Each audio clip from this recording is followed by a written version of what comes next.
The morning sun filtered through the cafe's dusty windows, casting long shadows across the worn, wooden floors of Mike's downtown diner.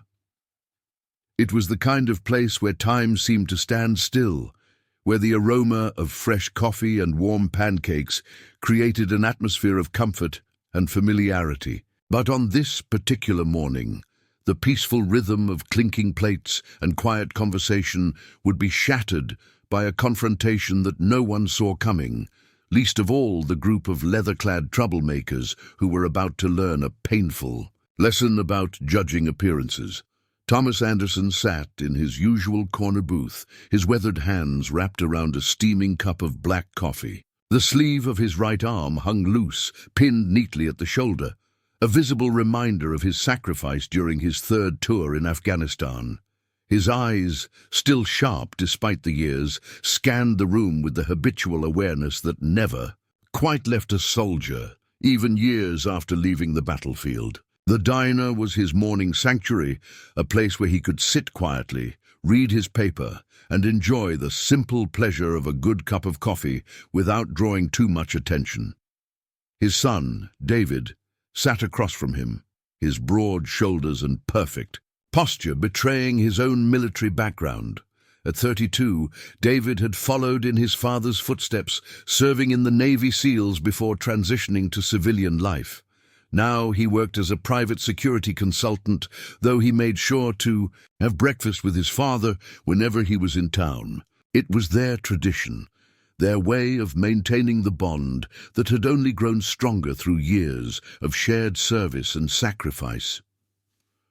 The morning crowd was thin, a few regulars scattered across the booths, Sarah behind the counter with her ever-present smile, and old Joe manning the grill like he had for the past 20 years. The ceiling fans spun lazily overhead, their gentle whirring mixing with the soft country music playing from the ancient jukebox in the corner.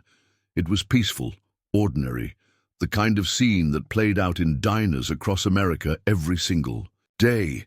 The bell above the door chimed, and 5 men sauntered in, their heavy boots thudding against the wooden floor. They wore leather jackets adorned with patches and chains, their faces set in permanent sneers. The leader, a tall man with a scraggly beard and tattoos crawling up his neck, scanned the diner with calculating eyes. His gaze lingered on Thomas, particularly on the empty sleeve that marked him as a veteran. David noticed the shift in atmosphere immediately. His muscles tensed imperceptibly, years of training kicking in as he assessed the potential threat. He watched as the group took seats at the counter, their loud voices and crude laughter cutting through the diner's peaceful ambience.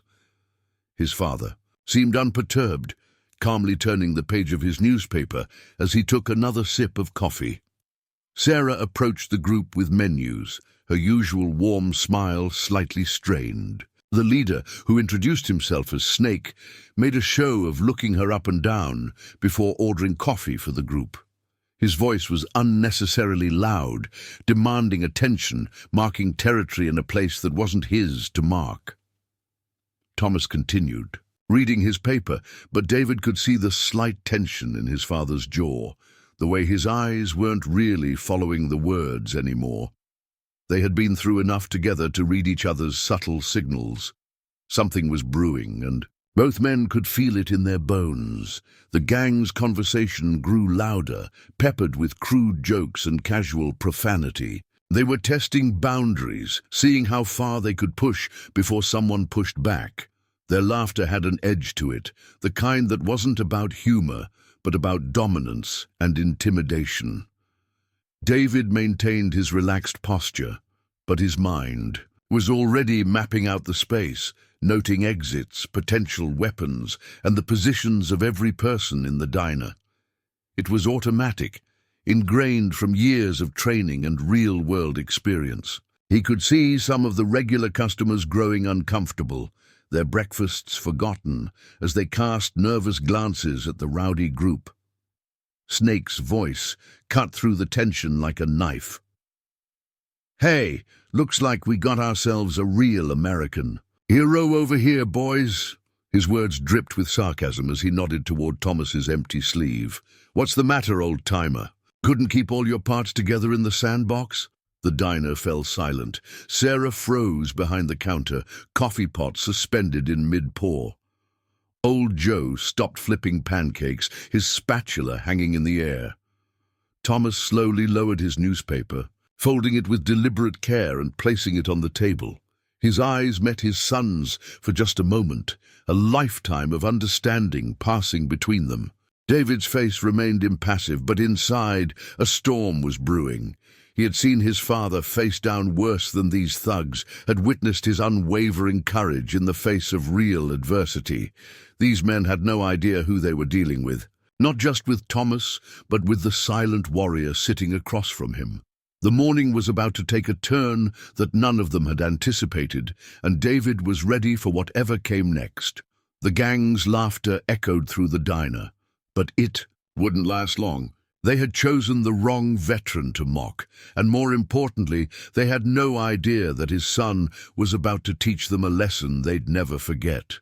The peaceful morning at Mike's downtown diner was about to become anything but ordinary. Snakes. Laughter grew louder, his confidence bolstered by his gang's snickering approval. He turned fully on his stool, making a show of examining Thomas's empty sleeve. The other patrons shifted uncomfortably in their seats, their eyes darting between the unfolding scene and the door. The morning sun continued to stream through the windows, but the warmth had gone out of the room. "What unit were you with, hero?" Snake called out, his voice thick with mockery. "Or did you just lose that arm opening a tough jar of pickles?" His gang erupted in exaggerated laughter, their heavy rings clicking against their coffee cups as they pounded the counter in amusement.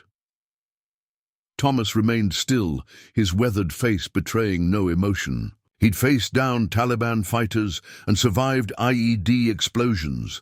These men's taunts were nothing but empty air to him.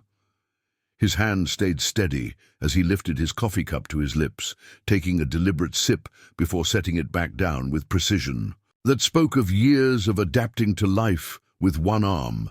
David watched the scene unfold, his exterior calm masking the calculations running through his mind. He noted how the largest of the gang, a bald man with brass knuckles poorly concealed in his jacket pocket, had positioned himself near the door. The others had spread out along the counter, unconsciously creating a tactical formation that suggested this wasn't their first time intimidating people in public places. Sarah, the waitress, tried to deflect the tension. "How about some more? Coffee, gentlemen," she offered, her voice slightly trembling as she approached Snake's group with a fresh pot. But Snake waved her off without even looking at her, his attention fixed firmly on Thomas. "Hey, I'm talking to you, soldier boy," Snake pressed, sliding off his stool. His boots hit the floor with a heavy thud that seemed to echo through the now silent diner. "Don't you know it's rude to ignore people? Didn't they teach you manners in the army? Or did those get blown off too?" One of his companions, a wiry man with a snake tattoo coiling up his neck, chimed in. "Maybe he can't hear too good either, boss. Might have lost his ears along with that arm." This brought another round of cruel laughter from the group. David's hand rested casually on the table, but his fingers had tensed imperceptibly. He could feel the familiar surge of adrenaline beginning to course through his veins, his body preparing for what might come next. His years of training had taught him to remain still, to let the opponent make the first move, to never show your hand until the moment was right. Thomas finally spoke, his voice quiet but clear, carrying the kind of authority that comes from commanding men in battle. "I'd suggest you boys finish your coffee and head on out." There was no fear in his tone, no anger, just a simple statement of fact. "This isn't going to end the way you think it will." Snake's face darkened at the response. He took a step closer to their booth, his gang watching with anticipatory grins. "Oh yeah? And how exactly do you think this is going to end, old man? You gonna call in an airstrike?" He reached out and flicked Thomas's empty sleeve. "Or maybe you're gonna fight us one-handed." David's jaw tightened almost imperceptibly at the gesture. He'd seen his father struggle through months of rehabilitation, had watched him learn to navigate life with one arm, had witnessed the nightmares and the phantom pains. Every sacrifice his father had made had been in service to his country, and now these men were mocking that sacrifice. The other customers had begun to quietly gather their things, leaving money on their tables as they sought to distance themselves from the brewing confrontation. Old Joe had stepped out from behind the grill, his weathered face creased with concern. He'd known Thomas for years, had served him countless cups of coffee, had watched him rebuild his life after coming home changed. From war, Snake leaned in closer, his breath reeking of stale cigarettes. "What's the matter, hero? Cat got your tongue? Or did you leave that in the sandbox too?" His gang snickered, emboldened by their leader's brazen display of disrespect. The tension in the diner had reached a breaking point. The air felt thick, electric with the promise of impending violence. David remained seated, but his body had shifted slightly, positioning himself for what might come next. His father's words echoed in his mind from years ago. "The best fights are the ones you can avoid, son, but when you can't avoid them, you make damn sure you finish them." Thomas looked up at Snake, meeting his gaze steadily. In his eyes was not the fear or uncertainty the gang leader had expected to find, but rather a calm certainty that seemed to momentarily unsettle him. It was the look of a man who had faced down death itself and walked away, a man who knew exactly what real danger looked like. The morning light streaming through the windows cast long shadows across the floor, stretching between the two men, like a line drawn in the sand. In the distance, a siren wailed, but it seemed to belong to another world entirely. In Mike's downtown diner, time had slowed to a crawl, and the next few moments would determine everything that followed. Snake's hand shot out, grabbing Thomas's coffee cup and deliberately pouring its contents onto the table. The hot liquid spread across the surface, dripping onto Thomas's lap, but the veteran didn't flinch. The other gang members had risen from their stools now, forming a loose semicircle around the booth, their shadows looming over the table. "Not so tough without your unit backing you up, are you?" Snake taunted, tossing the empty cup aside. It shattered against the floor, the sound sharp and final in the tense air of the diner. "What's the matter? Did they teach you to just sit there and take it in the army?" David's muscles coiled beneath his casual clothing, but his face remained impassive.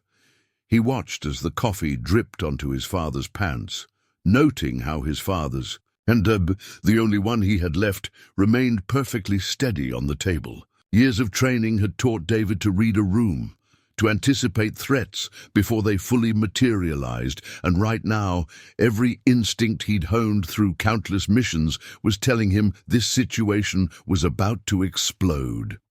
"You know what I think?" Snake continued, leaning in closer to Thomas, his breath hot and aggressive. "I think you're just another washed-up soldier who couldn't hack it. Probably got yourself blown up because you were too slow, too weak. And now you're sitting here, acting all high and mighty in your little diner, thinking you deserve respect, just because you couldn't keep your arm attached." The bald man with the brass knuckles chuckled, the sound ugly and grating. "Maybe we should help him even out the other side, boss. You know, for symmetry."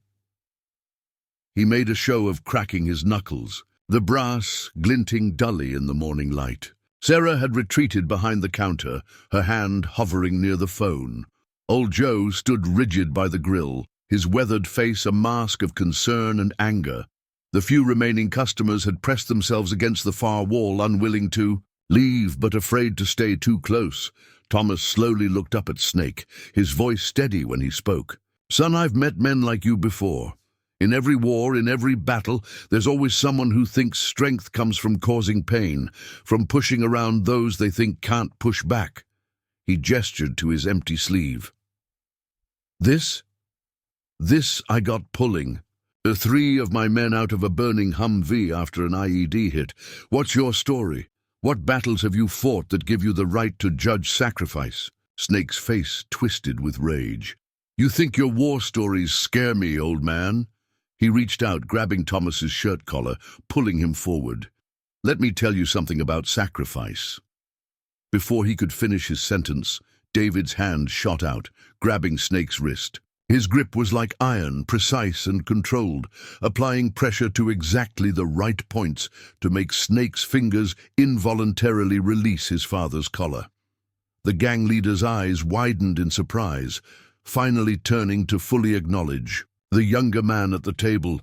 "Take your hand off me," Snake snarled, trying to pull away, but David's grip remained firm. The other gang members shifted their stance, hands disappearing into jackets, reaching for concealed weapons. The air in the diner grew thick with tension. "That's my father you're touching," David said quietly, his voice carrying the kind of deadly calm that comes from years of operating in the world's most dangerous places. "The man you're mocking, he's earned more respect in one day of his service than you have in your entire life. I'm going to give you one chance, just one, to walk away from this table, get on your bikes and never come back." Snake tried to laugh, but there was an edge of uncertainty in it now. Something in David's eyes, in the precision of his grip, had triggered a primitive warning in his brain. But pride in the presence of his gang wouldn't let him back down. "Or what, tough guy? You gonna teach us a lesson? There's 5 of us and 2 of you, and your old man's working with a handicap." David's grip tightened slightly, causing Snake to wince involuntarily. Numbers don't mean much to men who've faced real war. Last chance. Walk away. The bald man with the brass knuckles stepped forward, reaching for David's shoulder. "Boss, you want me to?" "Don't," Thomas said quietly, his voice carrying the weight of command. "Your friend there is wearing brass knuckles. That's assault with a deadly weapon. My son, he's trained to deal with threats like that. If you touch him, he won't just defend himself, he'll make sure you never throw a punch again." The warning hung in the air, clear and deadly serious. For a moment, the gang members hesitated, something in Thomas's tone making them pause. They were used to intimidating ordinary people, to throwing their weight around in small-town diners. But there was something different here, something in the way both men carried themselves that suggested they were far from ordinary. Snake's face contorted with rage and humiliation. He wasn't about to back down, not in front of his crew, not from some one-armed veteran and his son. With his free hand, he reached into his jacket, and the morning sun glinted off something metallic. The next few seconds would change everything. In Mike's downtown diner, and not one of these men was ready for what was about to happen.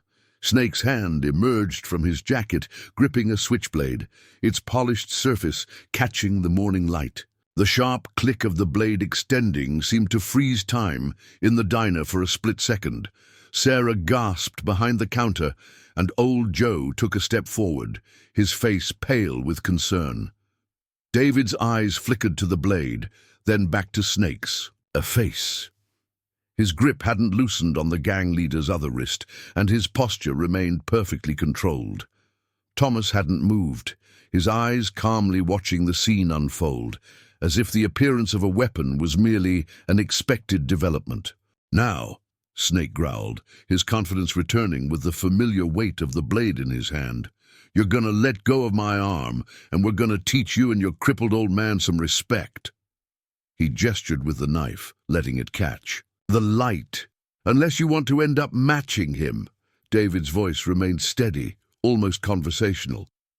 "That's a Ka bar knockoff. Poor balance, cheap steel. You're holding it wrong, by the way."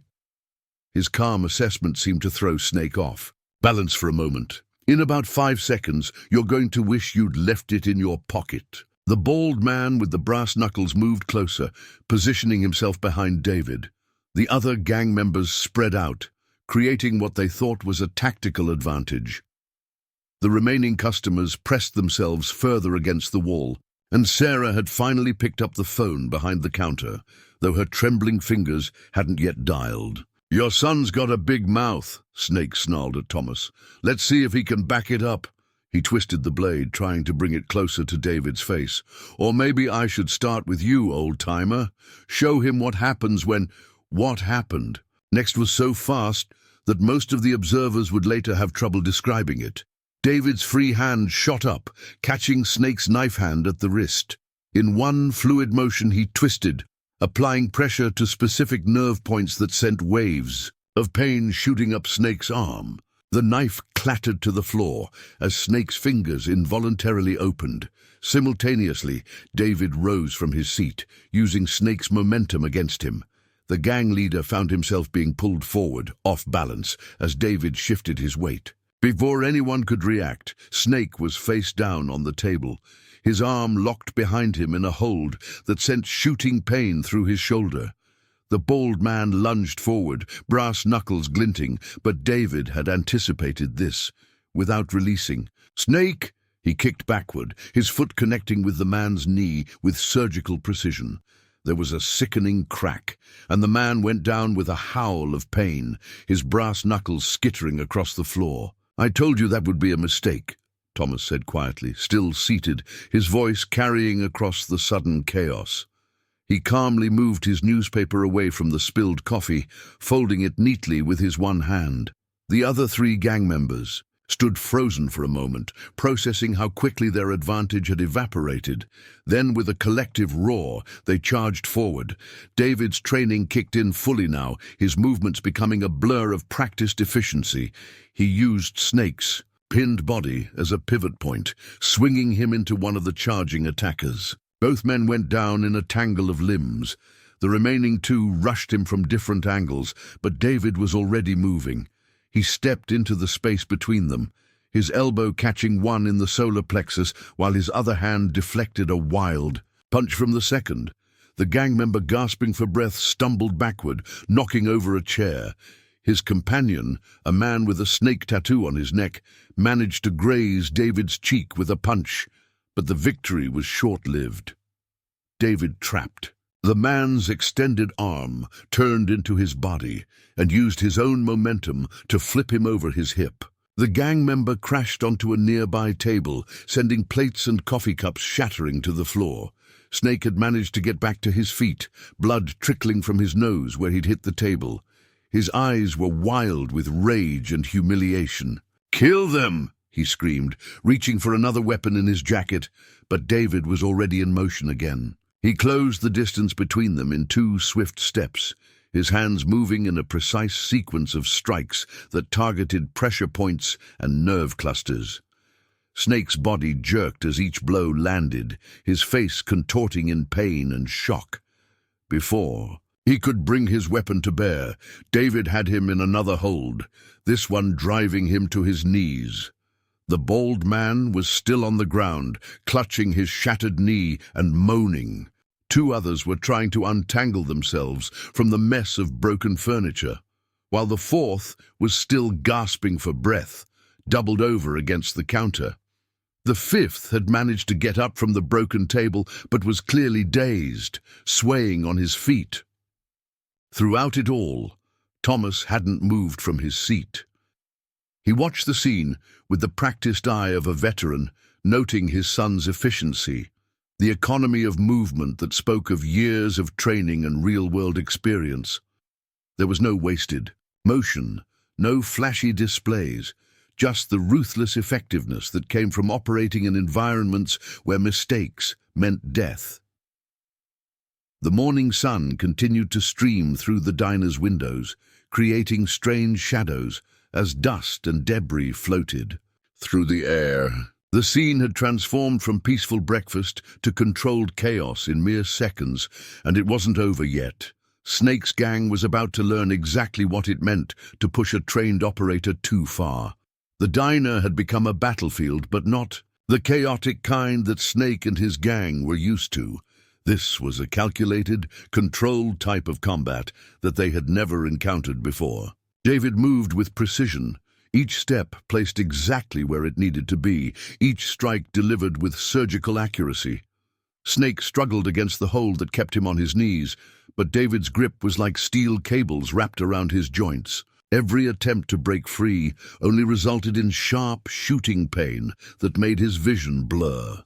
He had been in countless fights before, had always relied on his size and reputation to intimidate others.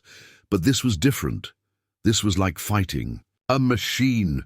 "Your problem," David said calmly, adjusting his grip slightly to counter Snake's attempts to escape, "is that you mistake kindness for weakness." He spoke as if he were giving a lecture, his breathing barely elevated despite the exertion. "My father's generation taught mine how to fight wars, real wars, not these little games you play in diners." The gang member with the snake tattoo had managed to get back to his feet, pulling a chain from his jacket. He swung it in a wide arc, the metal links whistling through the air as they approached David's head. But David had already anticipated the move. Without releasing Snake, he pulled him up slightly, using him as a shield. The chain wrapped around Snake's raised arm instead, causing him to howl in pain. "That's 3 weapons now," Thomas commented from his seat, his voice carrying the same calm authority. "The knife, the brass knuckles, and now a chain. Those are all felony charges, boys, and my son, he's got it all on his body camera." The gang members froze for a moment, their eyes darting to David's jacket, noticing for the first time the small lens partially concealed on his lapel. It was standard equipment for his security work, but to them it represented a new level of threat, evidence. David used their moment of hesitation to act. He released Snake with a push that sent him stumbling into his chain-wielding companion. In the same fluid motion, he stepped forward, his foot sweeping the legs out from under another gang member who was trying to flank him. The man went down hard, his head cracking against a chair on the way down. "You should see the footage from his deployments," Thomas continued, taking a sip from a fresh cup of coffee that Sarah had quietly placed in front of him. "The things he's trained for make this look like a playground scuffle."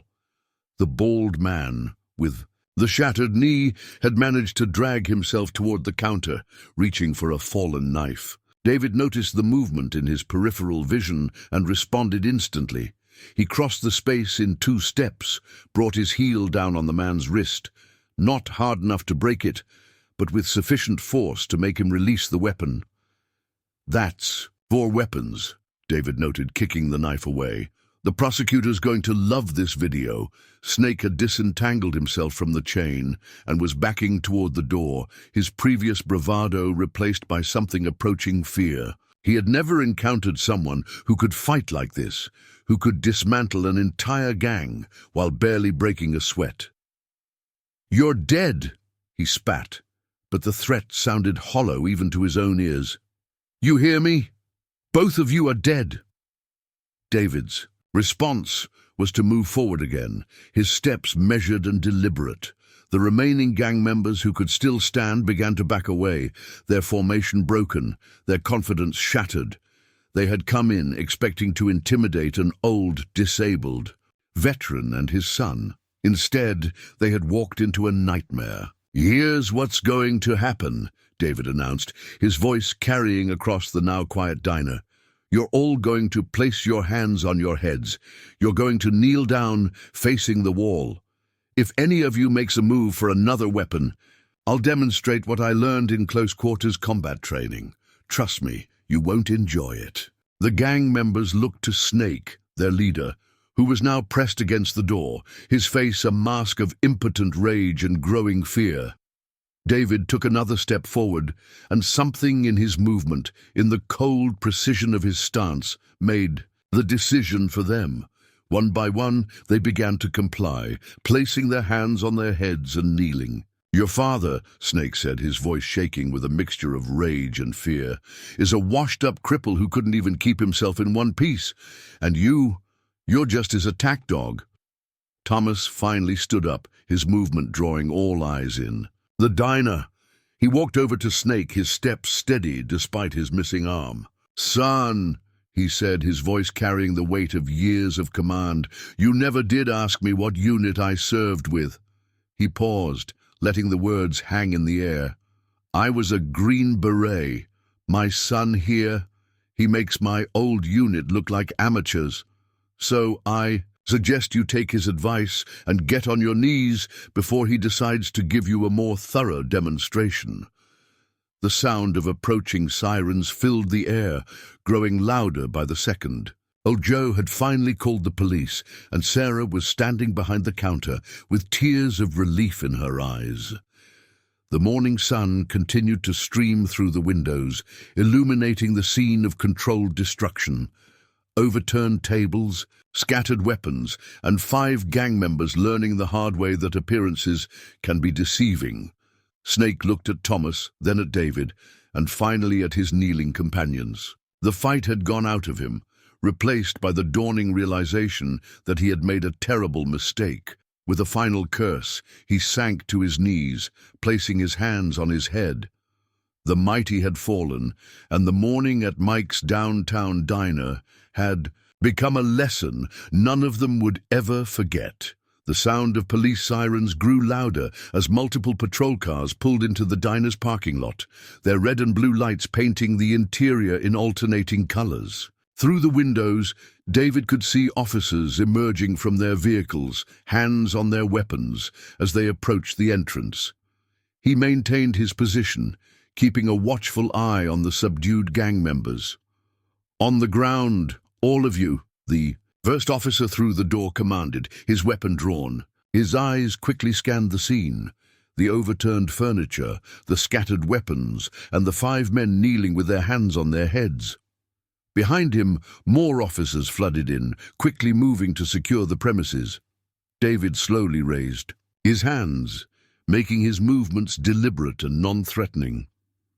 "Officer, I'm David Anderson. I'm a licensed security consultant, and I'm wearing a body camera that's recorded everything that happened here." His voice was calm and professional, the same tone he'd used countless times during operations. "These men threatened my father, a disabled veteran, and attempted to assault us with multiple weapons." The lead officer, whose nameplate read Martinez, kept his weapon trained on the group, while his colleagues began handcuffing the gang members. "Is anyone seriously injured?" he asked, his eyes moving between David and the subdued attackers. "The man by the counter has a broken knee," David reported. "Clinically, defensive response to his attempted assault with brass knuckles. The others have minor injuries only. Everything is documented on my camera." Sarah stepped forward from behind the counter, her hands slightly shaking but her voice steady. "I saw everything, officer. These men came in and started harassing Mr. Anderson, Thomas Anderson, the veteran over there. They poured coffee on him, pulled weapons. His son was just protecting him." Old Joe nodded vigorously from his position near the grill. "Been serving Tom breakfast here for years. Never had any trouble until these thugs showed up.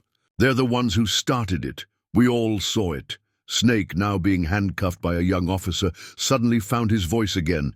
"This is assault!" he shouted, wincing as the cuffs tightened around his wrists. "They attacked us! That psycho broke Jimmy's knee. We're the victims here."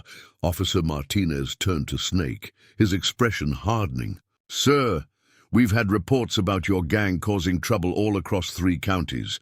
Now I'm looking at multiple concealed weapons, clear signs of attempted assault, and a diner full of witnesses." He gestured to the scattered weapons on the floor. "You want to explain the knife, the brass knuckles, and that chain?" Thomas stepped forward, his bearing still carrying the unmistakable authority of a former commander despite his empty sleeve. "Officer, I'd like to press charges. Full charges. These men didn't just threaten me. They threatened everyone in this diner. They need to understand there are consequences for their actions." The other customers who had witnessed the entire scene began coming forward, each eager to provide their statements. Mrs. Jenkins, a retired schoolteacher who'd been quietly eating her breakfast when the gang arrived, spoke up first. "These horrible men were mocking Mr. Anderson's military service," she said, her voice quivering with indignation, "making fun of his injury, an injury he received serving our country. More officers had arrived, and the scene was quickly becoming organized chaos as statements were taken and evidence was photographed. The gang members were being led out one by one, their previous bravado completely evaporated. The bald man with the broken knee was being attended to by paramedics who had just arrived. David stood with Officer Martinez, carefully removing his body camera and transferring the footage. "You'll want to pay special attention to the timestamps around 8:47, he said professionally. "That's when the first weapon was drawn. You can also see the premeditated nature of their positioning when they first entered the diner. Snake being led toward a patrol car, twisted around to shout one final threat. 'This isn't over, you hear me? We've got friends, you'll never—'" "That's enough," the officer leading him away cut him off, pushing him firmly toward the exit. "You've got enough." Charges racking up without adding witness intimidation to the list. Thomas watched the scene unfold with the calm detachment of someone who had seen far worse. He turned to Sarah, who was still shaking slightly behind the counter. "I apologize for the mess," he said softly, "and thank you for everything."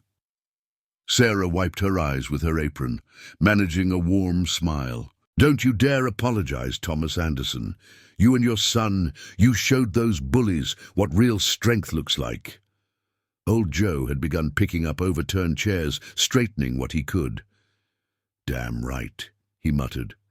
"Been wanting to see someone stand up to those thugs for months. They've been terrorizing every business in town." The morning sun had risen higher now, its rays illuminating the aftermath of the confrontation. Broken dishes were being swept up, statements were being taken, and the regular rhythm of the diner was slowly beginning to restore itself. Through the windows, curious onlookers had begun to gather, drawn by the numerous police cars and the sight of the notorious gang members being led away in handcuffs. David stood beside his father, both men watching as the last of the gang was escorted out. "You okay, Dad?" he asked quietly, noting how his father's hand was rubbing his shoulder where the prosthetic usually attached. Thomas nodded, a slight smile crossing his weathered face. "You know, son, I think I am. It's been a while since I've seen you in action. You haven't lost your touch." The diner slowly began to return to its normal state as police officers continued their investigation. Detective Sarah Collins had arrived on the scene, her experienced eyes taking in every detail as she interviewed witnesses. She'd been tracking Snake's gang for months, building a case against them for various incidents of intimidation and violence. "Across the county, Mr. Anderson," she addressed David, her notepad ready, "I understand you're a security consultant. Would you mind walking me through exactly what happened? Every detail could be important." Her tone was professional but carried an undertone of respect, recognizing she was dealing with someone who understood procedure. David stood near the counter, his posture relaxed but alert as he recalled the events. They entered at approximately 8:30 a.m., immediately displaying aggressive behavior. Their positioning suggested premeditated intent.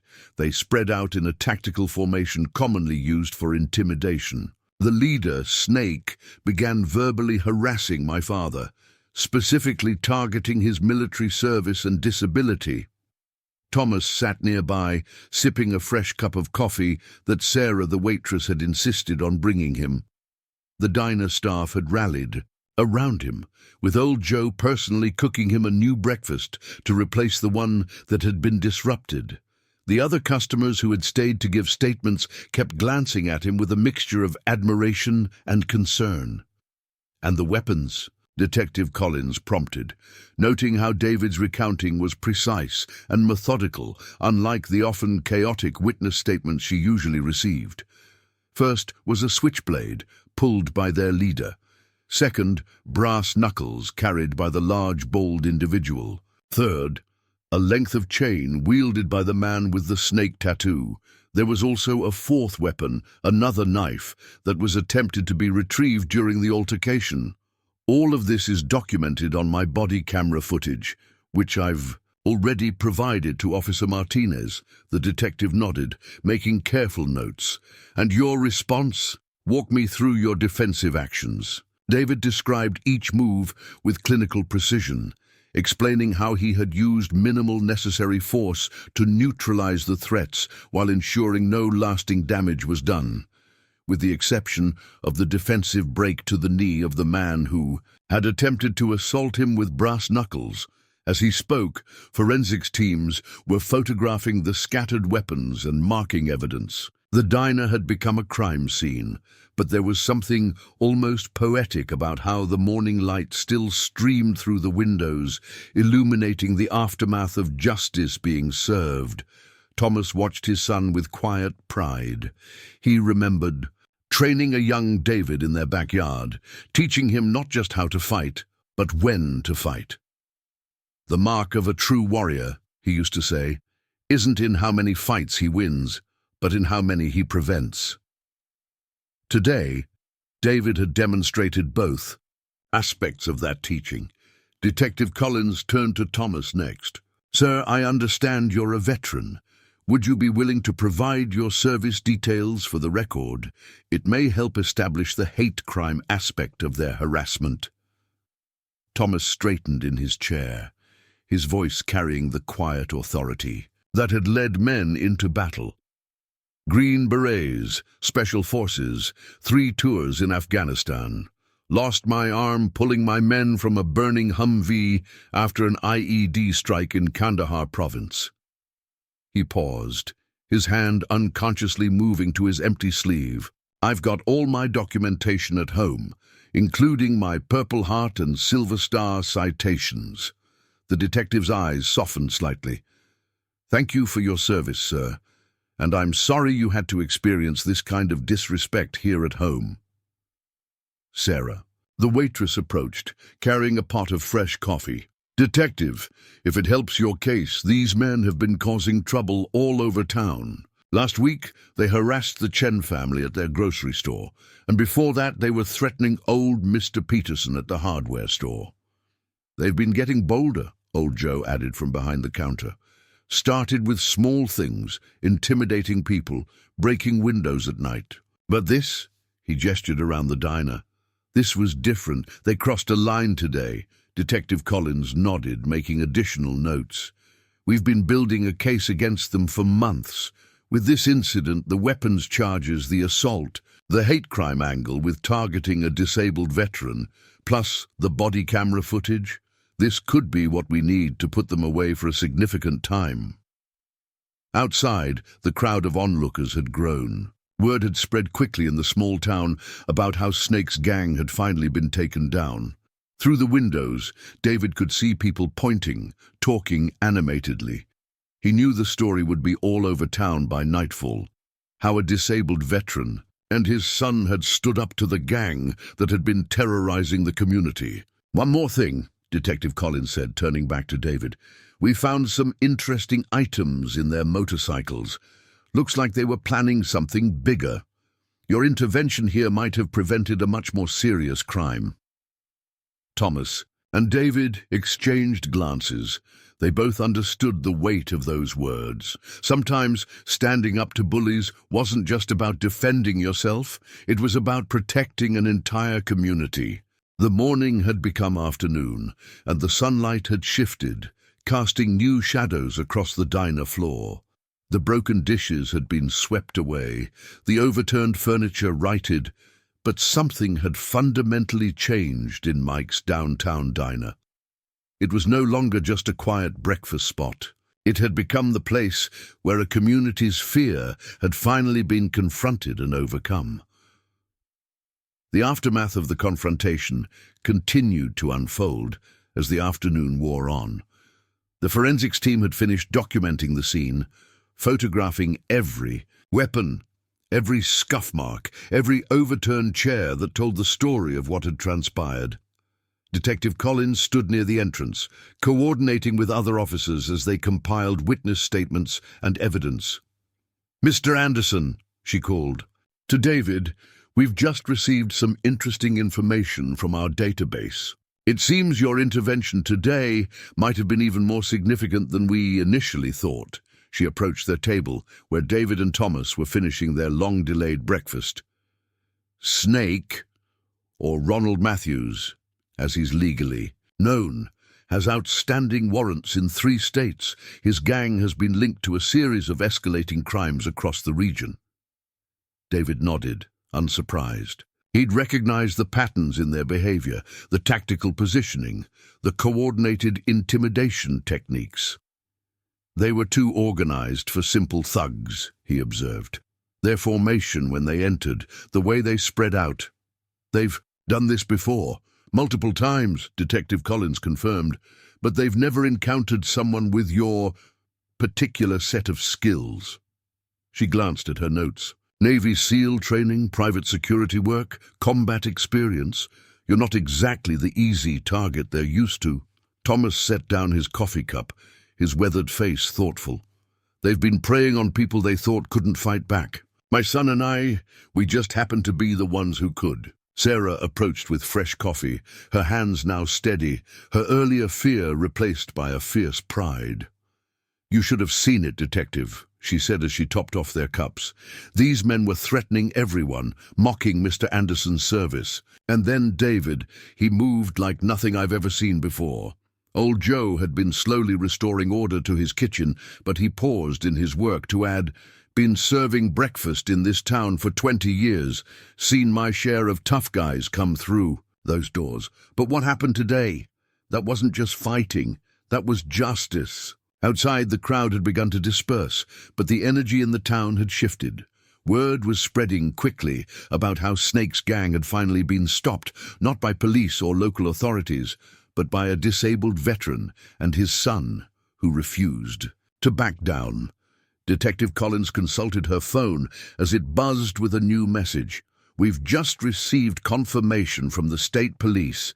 They're taking over the investigation into the gang's larger operations. Apparently, they've been building a case for months, but could never catch them in the act of anything serious enough to make charges stick. Until they made the mistake of harassing the wrong veteran, David said quietly, his eyes meeting his. Fathers across the table. Thomas smiled slightly, his hand unconsciously moving to his empty sleeve. You know, son, when I lost this arm, I thought my fighting days were over. Never imagined I'd be involved in taking down a criminal gang over breakfast. Mr. Anderson, Detective Collins addressed Thomas, we'll need you to make a formal statement about the harassment and threats. The hate crime angle, targeting you specifically because of your veteran status and disability, could add significant weight to the charges. The afternoon sun had shifted, casting long shadows through the diner's windows. The regular lunch crowd would normally be arriving soon, but today was anything but normal. The signs of the morning's conflict were still visible. A cracked table here, a scuffed floor there, each mark telling part of the story. Mrs. Jenkins, who had stayed to give her statement, approached their table. The elderly teacher's eyes were bright with emotion. I just wanted to say, my late husband was a veteran too, Vietnam. He used to say that the measure of a society is how it treats its warriors. What those men did. She paused, collecting herself. Well, they learned today that some warriors never stop fighting, even with one arm. David watched as his father stood to speak with Mrs. Jenkins, noting how despite everything that had happened, Thomas's military bearing remained perfect, his dignity intact. The gang had tried to shame him for his injury, to make him feel less than whole, but they'd failed to understand what that empty sleeve really represented. Not weakness, but sacrifice, courage, and unwavering strength. Sarah began preparing the diner for the afternoon, straightening chairs and wiping down surfaces that had escaped the morning's chaos. You know, she said as she worked, people have been afraid of those men for months. Nobody dared stand up to them. But today you showed everyone that bullies only have power when we let them. Old Joe emerged from the kitchen, carrying a fresh pot of coffee. "Reminds me of my own service days," he said, his voice gruff with emotion. "Sometimes the biggest battles aren't fought on foreign soil. Sometimes they're fought right here at home, in places like this, by men like you two." Detective Collins finished a phone call and approached their table one final time. "We'll need both of you to come down to the station later to complete your statements. But I wanted you to know, we just got word that Snake and his gang are being transferred to state custody. They won't be threatening anyone in this town again." The afternoon light continued to stream through the windows of Mike's downtown diner, illuminating a space that had been transformed. What had started as a simple breakfast spot had become something more, a place where courage had confronted cruelty, where strength had overcome intimidation, and where a father and son had reminded an entire community what real heroes look like. News of what had happened at Mike's downtown diner spread through the small town like wildfire. By late afternoon, local news vans had begun to appear outside, their satellite dishes reaching toward the sky as reporters prepared to broadcast the story of how a disabled veteran and his son had taken down the notorious gang that had been terrorizing the community for months. Inside, the diner had begun to return to its normal rhythm, though signs of the morning's events remained. David and Thomas sat at their booth, now surrounded by a different kind of company. Mayor Wilson had arrived, her usual formal demeanor softened by genuine concern and gratitude. "The whole town's been talking about what happened here," she said, sliding into the seat across from them. "For months, businesses have been suffering, people have been afraid. We've had meetings, increased police patrols, but nothing seemed to stop them. And then you two—" She shook her head in amazement. Thomas adjusted his position slightly, his empty sleeve a stark reminder of the sacrifice that Snake and his gang had mocked. "Ma'am, we didn't set out to be heroes today. We just came for breakfast." His voice carried the same quiet authority it had held during his years of command. But when people like that try to prey on those they see as weak, sometimes you have to take a stand. David watched through the window as more people gathered outside, some taking pictures with their phones, others just standing there, discussing the morning's events. The diner had become more than just a crime scene. It was becoming a symbol of resistance against bullying and intimidation. "The state police just called," Mayor Wilson continued, her voice lowering confidentially. "They've been investigating Snake's gang for connections to a larger criminal network. What happened here today, it might have helped break open a case that goes far beyond our little town." Sarah approached with fresh coffee, her movements now carrying a confidence that hadn't been there that morning. "More reporters outside," she reported, filling their cups. "Channel 5 wants to do a live broadcast for their evening news. I'm calling you heroes." Thomas shook his head slightly. "The real heroes are the people who've been standing up to these bullies in their own way all along. People like you, Sarah, coming to work every day despite their threats. Like old Joe, keeping this place running even when they tried to scare him into paying protection money." Old Joe, who'd been quietly working behind the counter, looked up at the mention of his name. "Never thought I'd see the day they got what was coming to them. Been in this town 40 years, served in Vietnam, thought I'd seen it all. But what you two did today—" He paused, emotion thick in his voice.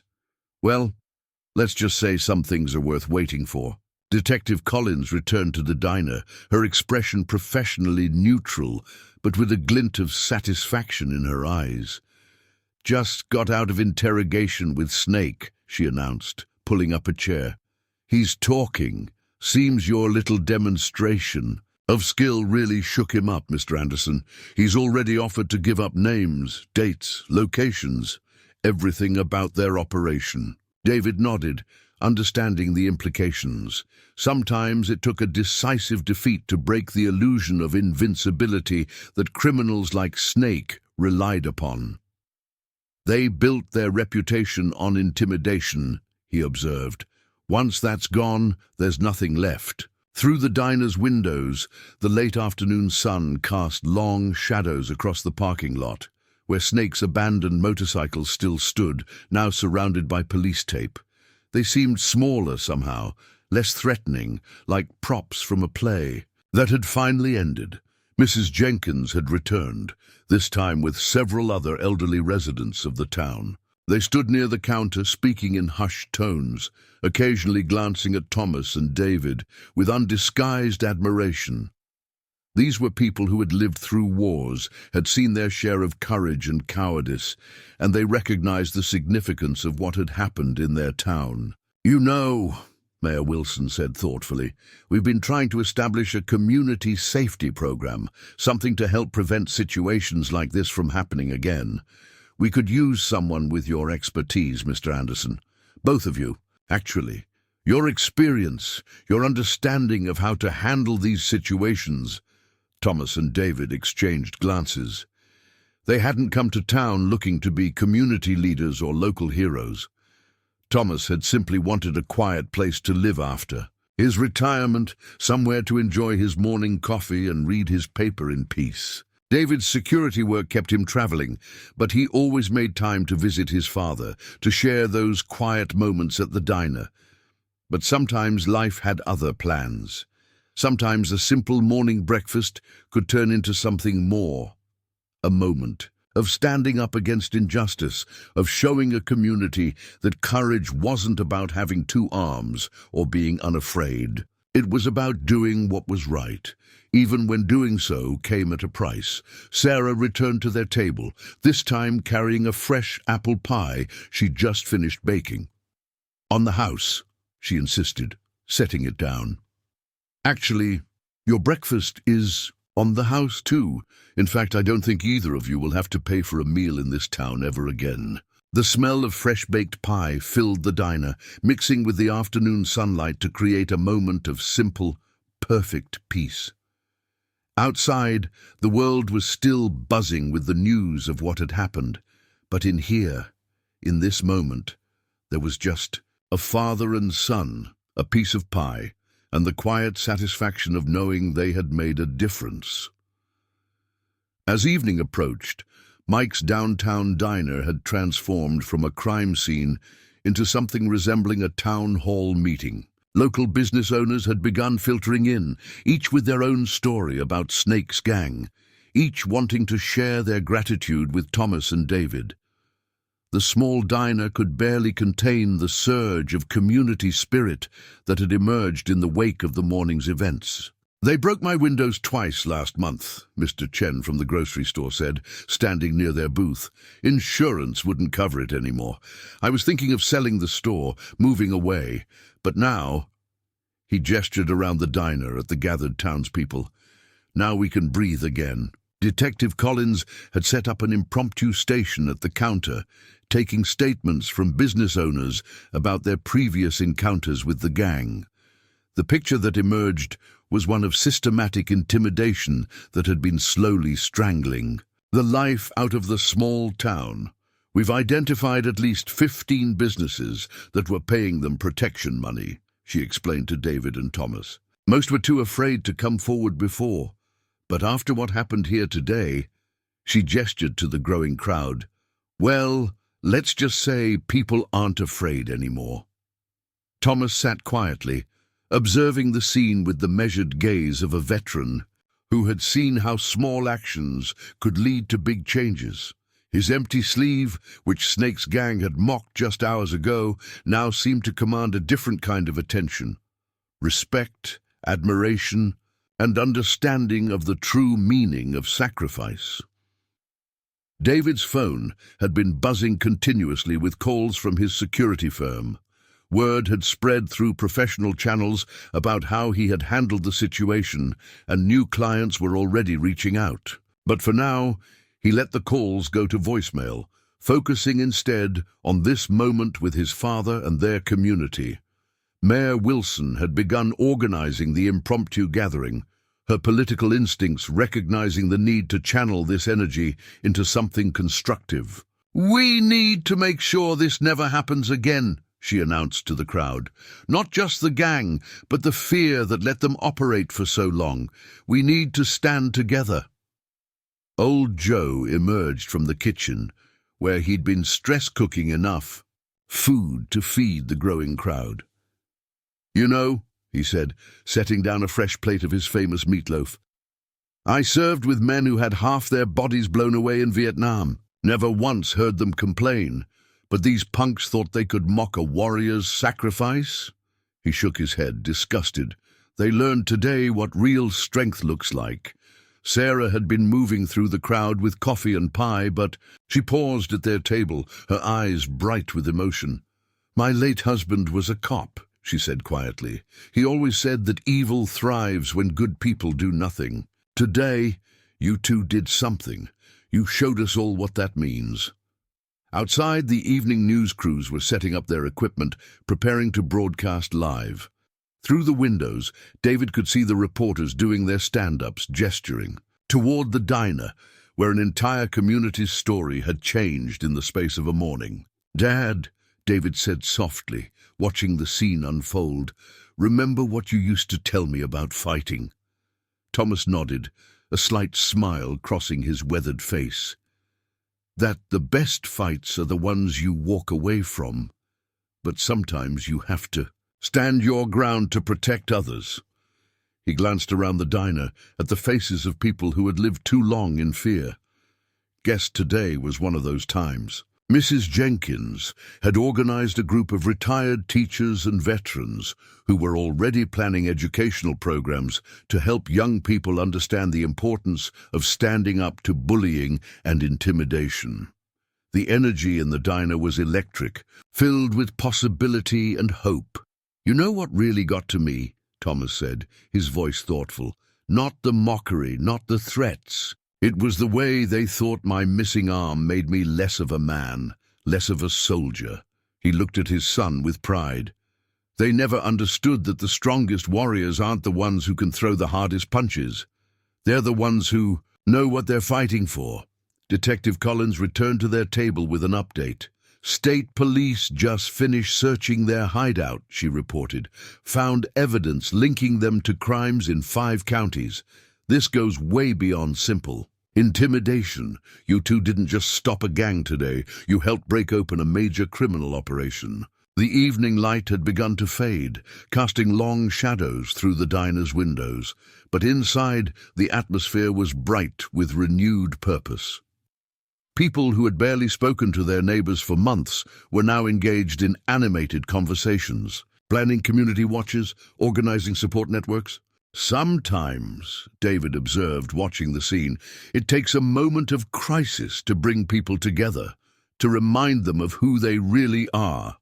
Thomas nodded, understanding. He had seen it in war, how adversity could either break people apart or forge them together. Today, in this small-town diner, he had watched a community choose to come together, to stand up against those who would rule through fear.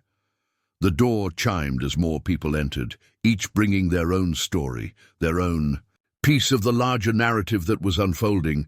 Mike's downtown diner had become more than just a place to get breakfast. It had become a symbol of resistance, of courage, of the power of standing together against intimidation. In the midst of it all, father and son sat quietly, sharing a piece of apple pie, watching as their simple act of standing up for what was right rippled outward, touching lives they had never imagined affecting. Sometimes the biggest changes started with the smallest moments of courage, with simply refusing to back down when facing injustice. The evening had settled over Mike's downtown diner, but the place was still buzzing with energy and purpose. The last news crew had finally packed up their equipment, their live broadcasts complete, leaving the community to process the day's events in their own way. Inside, the crowd had thinned somewhat, but a core group remained, unwilling to let go of this moment of transformation. David and Thomas sat in their original booth, now surrounded by empty coffee cups and the remnants of old Joe's stress-cooking marathon. The events of the morning felt simultaneously like yesterday and just moments ago. Through the windows, they could see the empty space where Snake's motorcycles had been parked, now just oil stains on the asphalt. "You know," Thomas said, breaking a comfortable silence, "when I lost this arm, I thought my fighting days were over. Figured I'd just fade into the background, become another quiet veteran trying to find his place in the civilian world." He gestured around the diner with his remaining hand. "Never imagined I'd end up being part of something like this." David watched his father carefully, noting the subtle changes in his bearing. The harassment of the morning had left no visible scars, but it had awakened something in both of them, a reminder that sometimes the most important battles weren't fought on foreign soil. Detective Collins approached their table one final time, her notepad now full of statements and leads. "The state police just finished processing the gang's hideout," she reported. "Found evidence connecting them to operations in 3 states. What started here today, it's going to have ripple effects we can't even imagine yet." Mayor Wilson had remained to the end, working with a small group of business owners to organize a community meeting for the following week. "We need to build on this momentum," she was saying. "Turn this energy into real change for our town." Sarah, exhausted but smiling, brought them one last round of coffee. "You know," she said, leaning against the booth, "I always wondered why they called this place Mike's when old Joe's owned it for 20 years. Today I found out. Mike was Joe's brother. Lost him in Vietnam. Joe kept the name as a reminder that some things are worth fighting for." Old Joe emerged from the kitchen, wiping his hands on his apron. The day's events had taken their toll, but there was a new strength in his stance.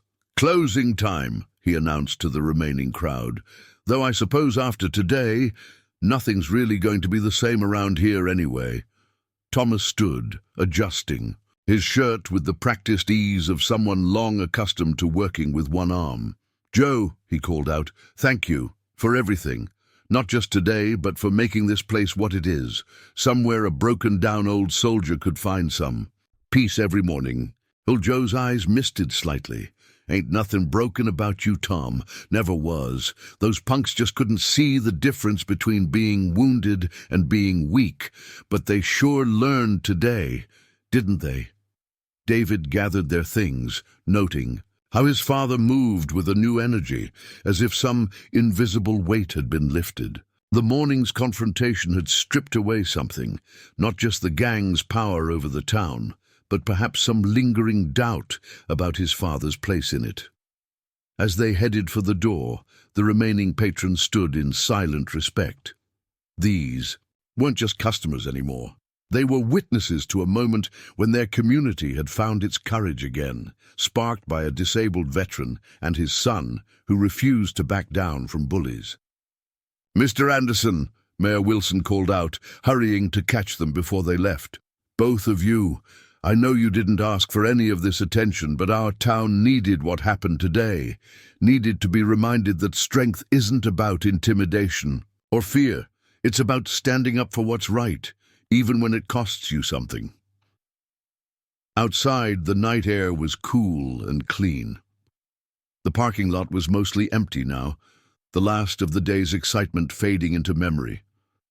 But something had changed. In this small corner of the world, something fundamental and lasting. "You know what I keep thinking about?" David said as they walked to their car. "That moment when Snake first started running his mouth, the look on his face when he realized he'd picked the wrong veteran to mess with." Thomas chuckled softly. "Reminds me of something my old commanding officer used to say. The biggest mistake you can make is judging a warrior by his wounds." He paused at the car, looking back at the diner. Those men saw this empty sleeve and thought they saw weakness. What they really saw was the price of courage. The diner's lights were dimming as old Joe began his closing routine. Tomorrow it would open again for breakfast, and life would go on. But it would never be quite the same. The place had become something more, a symbol of resistance, of courage, of the quiet strength that lives in ordinary people when they finally decide they've had enough of fear. Same time tomorrow. Dad? David asked, knowing the answer but needing to hear it anyway. Thomas nodded, a slight smile crossing his weathered face. Wouldn't miss it. After all, someone's got to keep an eye on the place. He paused, looking at his son with pride. And I can't think of better company for breakfast. As they drove away, the diner's neon sign glowed softly in the darkness, a beacon of light in a world that sometimes seemed too full of shadows. But today, in this small town, some of those shadows had been pushed back, not by force alone, but by the kind of courage that comes from knowing who you are and what you stand for, whether you're standing on two legs or walking with a cane, whether you have both arms or just one good one left to fight with. The day was ending, but its story would live on, not just in news reports or local legend, but in the renewed spirit of a community that had rediscovered its own strength in the most unexpected of ways. The story that unfolded at Mike's downtown diner had already become local legend by the time the sun rose the next morning. The newspaper headlines told part of the tale: local heroes stand up to gang, disabled veteran and son take down criminal organization, small town courage changes everything. But the real story, the one that would be told and retold, in diners and coffee shops across the county for years to come, was about more than just a confrontation. It was about a community rediscovering its strength, about courage wearing unexpected faces, and about the day a father and son reminded everyone what real heroes look like. A week had passed since that fateful morning. Thomas Anderson sat in his usual booth at Mike's downtown diner, his coffee steam rising in the early morning light. The empty sleeve of his shirt was neatly pinned, just as it had been that day. But something about his bearing had changed. There was a quiet pride in his posture, not from the attention or acclaim, but from knowing that his sacrifice, the arm he'd lost saving his men, had become a symbol of strength rather than weakness. David sat across from him, just as he did every morning when he was in town. His security consulting business had exploded since the incident, with requests pouring in from across the state. But he always made time for these breakfast meetings with his father. They were more than just meals now. They were a continuation of the bond that had been forged in combat and strengthened in that moment of standing together against intimidation. The diner itself had been transformed. Old Joe had finally fixed the flickering light above the counter that had been buzzing for months. The walls sported fresh paint and new curtains hung in the windows. But the biggest change wasn't physical. It was in the atmosphere, in the way people carried themselves, in the conversations that filled the morning air. "You boys sure changed this town," Sarah said, approaching with the coffee pot. She'd been working at the diner for 15 years, but there was a new confidence in her step these days. "You know what happened yesterday? Mrs. Chen from the grocery store. She stood up to some kids who were trying to shoplift, said she wasn't afraid anymore, not after what she saw here." Thomas nodded, accepting a refill. "Sometimes people just need to be reminded of their own strength," he said quietly. "Fear has a way of making us forget who we are." The bell above the door chimed, and Detective Collins entered, followed by 2 state police officers. They'd become regular breakfast customers since the incident, partly because Old Joe's pancakes were the best in 3 counties, but mostly because the diner had become a symbol of community resilience. "Morning, gentlemen," Detective Collins said, sliding into the booth next to them. "Thought you'd want to know. Snake and his gang pleaded guilty yesterday. With the evidence we found at their hideout and all the witness statements, they were looking at serious time. The DA offered them a deal, and they took it." David listened intently, his tactical mind already processing the implications. "The larger organization they were connected to?" Rolling up like dominoes, Collins confirmed. Turns out your little morning confrontation did more than just clean up our town. It gave people everywhere the courage to come forward. We've got witnesses. Speaking up in 3 states now. The morning sun streamed through the windows, casting long shadows across the diner floor. The regular breakfast crowd was filtering in. Mr. Peterson from the hardware store, the Chen family, Mrs. Jenkins and her quilting circle. Each person who entered gave a respectful nod to Thomas and David's booth. It wasn't hero worship. It was recognition of what they represented, the power of standing up against intimidation. Old Joe emerged from the kitchen, wiping his hands on his apron. He'd been cooking since 4 a.m. as usual, but these days there was a spring in his step that hadn't been there before. "You know," he said, approaching their table, "I've been thinking about what my brother Mike would say if he could see this place now. He always believed that a diner was more than just somewhere to get a meal. It was a place where community happened." Thomas looked around the dining room, at the faces of people he'd seen every morning for years, but was only now really getting to know. "Your brother was right, Joe, and from what I hear, he understood something about sacrifice too." Joe's eyes misted slightly. "Vietnam," he nodded. "Mike gave his life, saving his unit. Used to think that kind of courage belonged to a different generation, but after what happened here," he gestured around the diner, "well, let's just say some things never change." Mayor Wilson entered, carrying a thick folder under her arm. She'd been working tirelessly since the incident, channeling the community's newfound energy into positive change.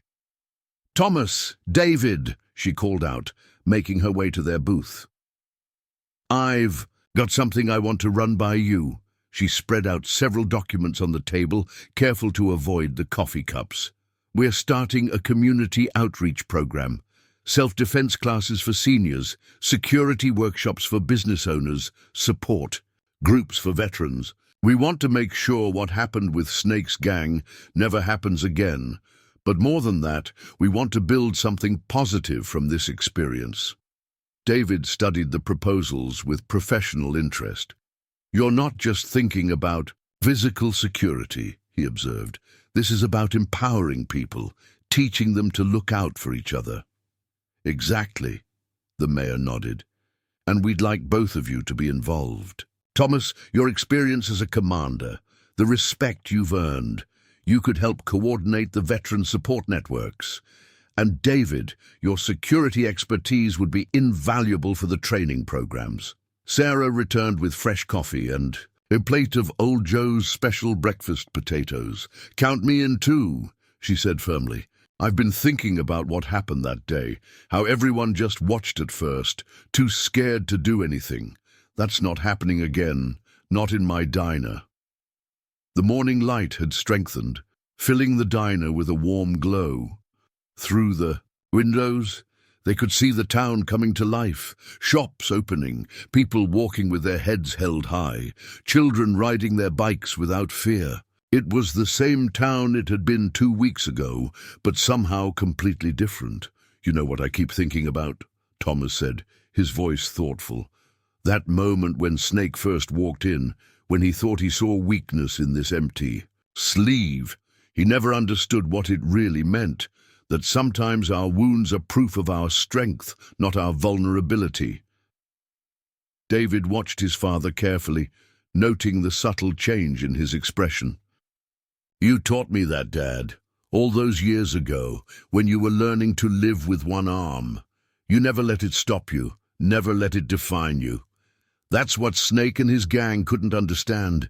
They saw disability, but they really looking at ability that had been tested by fire." Detective Collins nodded in agreement. "We found Snake's journal when we raided their hideout. He'd written about targeting this diner specifically because of you, Thomas. Thought making an example of a disabled veteran would cement their reputation. Instead, they became the example." The bell above the door chimed again, and a group of young veterans entered. They were part of a local support group that had started, meeting at the diner every morning, drawn by Thomas's story and the sense of community that had grown around it. Each of them carried visible and invisible wounds from their service, but they walked with pride, inspired by the man who had shown that disability didn't mean inability. "Mr. Anderson," one of them called out, approaching the booth, "Sir, we wanted to thank you, not just for what you did with the gang, but for showing us that coming home different doesn't mean coming home defeated." Thomas stood, extending his hand to the young veteran. The gesture was simple but powerful, a one-armed warrior greeting a brother in arms, neither of them diminished by their sacrifices. "Pull up a chair, son," he said warmly. "Old Joe makes the best breakfast in 3 counties, and we've got some stories to share." As the morning wore on, the diner filled with more than just customers. It filled with conversation, with laughter, with the kind of connections that turn a collection of individuals into a community. The fear that had gripped the town for so long had been replaced by something stronger, a sense of shared purpose, of collective courage. Mayor Wilson had begun organizing small groups, assigning roles and responsibilities for the new community programs. Sarah moved between tables with her coffee pot, but she was doing more than serving. She was connecting people, sharing stories, helping weave the fabric of community tighter with each cup poured. "You know what's really changed?" Old Joe observed, taking a rare break from his grill to join the conversation. "It's not just that the gang's gone, it's that people remember who they are now. They remember that courage isn't about being the strongest or the toughest. It's about standing together, about refusing to let fear rule our lives." David listened to the conversations around him, his tactical mind noting how the dynamics of the community had shifted. Where once people had hurried through their meals, heads down, avoiding eye contact, now they lingered, engaged, connected. The diner had become more than just a restaurant. It had become a symbol of resilience, a gathering place for people who had remembered their own strength. As the morning sun climbed higher, casting its warm light across the diner's worn floors and freshly painted walls, Thomas and David shared a quiet look of understanding. They hadn't set out to be heroes that morning a week ago. They had just been a father and son having breakfast, drawing on their training and experience when confronted with bullies who mistook disability for weakness. But sometimes the most important victories aren't won on battlefields or in dramatic confrontations. Sometimes they're won in small-town diners, in moments of standing up for what's right, in the quiet courage of refusing to be intimidated. And sometimes the greatest strength isn't in the fights we win, but in the community we build in the aftermath. The story of Mike's downtown diner and the day a disabled veteran and his son stood up to a gang would be told for years to come. But the real story, the one that mattered most, wasn't about the fight. It was about what happened after, how a community found its voice, how people discovered their own courage, and how a simple act of standing up to bullies became a catalyst for lasting change. As David poured another cup of coffee for his father, he thought about the lessons they'd learned and taught that day. About how true strength often comes in unexpected packages, how courage wears many faces, and how sometimes the most powerful thing we can do is simply refuse to back down when faced with injustice. The diner buzzed with the energy of a community. Reborn, and in their usual booth, a father and son shared breakfast just as they did every morning. But now they were part of something larger, a story of courage, resilience, and the enduring power of standing together against fear.